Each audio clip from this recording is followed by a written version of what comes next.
Hello, my name is Jacob Gutierrez, and to my left here is Aubrey, Hayden, and Israel, and to my right is Alicia and Addison of my ASU speech class. And to begin, I would like to ask a question. Do you know immigrants make up 18.1% of the US workforce? These of who are undocumented people who are up to 8.3 million people. These people usually fill in essential roles in country and communities and driving economic growth. Despite these uplifting contributions, undocumented people experience exploitation and discrimination out of alarming rates simply because their employers choose to ignore their undocumented rights. The purpose to this speech is to persuade all my audience why it's important for undocumented immigrants to have these rights and that we choose not to ignore them. My credibility can be from colleges on studies and federal studies.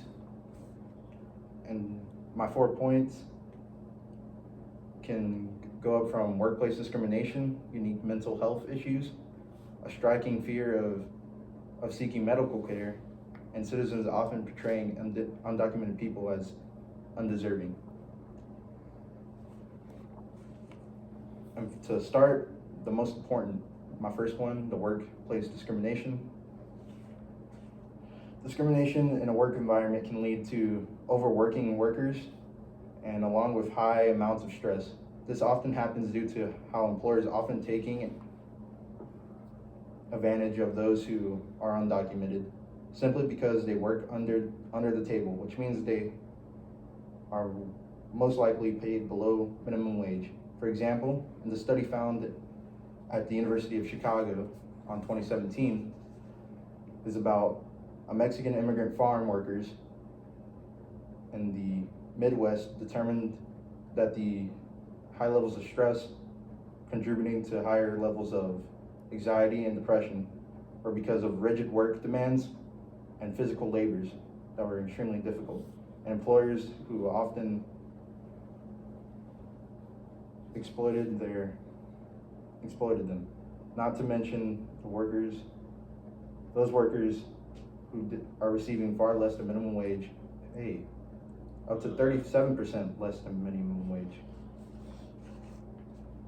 After this leads me to my next one, a fear of seeking medical help. Because of a fear of being deported, most people who are undocumented fear seeking medical help from hospitals strictly due to their employers threatening them with deportation.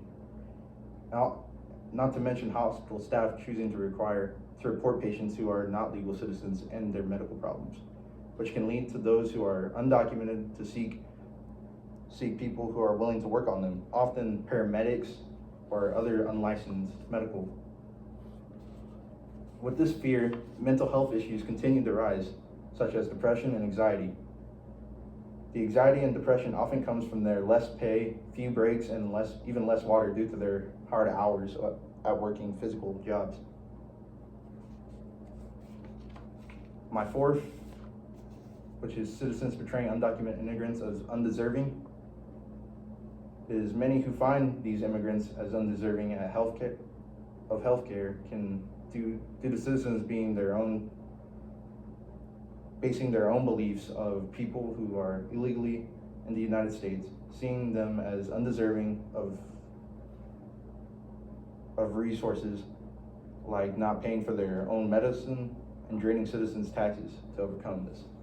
A study based on the government did in New Mexico in 2018 showed hospital staff and administrators choosing to portray undocumented Mexican immigrants as undeserving of resources because of their perception that they do not pay for their own medical costs and they represent a drainage of public benefits. And finally, I would like to reinstate my question. Did you know immigrants make up, that these undocumented immigrants who are in the millions who play roles in communities in driving our growth? Despite these attributes, many of the undocumented immigrants experience these issues at disturbing rates, from employers to all citizens alike choosing ignore these people's rights. That is why I made my speech today, to persuade these people why it is important for undocumented immigrants to have their rights and why we should not choose to ignore them. In summary, when it comes to these issues, many people are choosing to change these problems. However, it is still too little to matter. My credibility, again, was from universities and government official studies. Bro, I studied like so.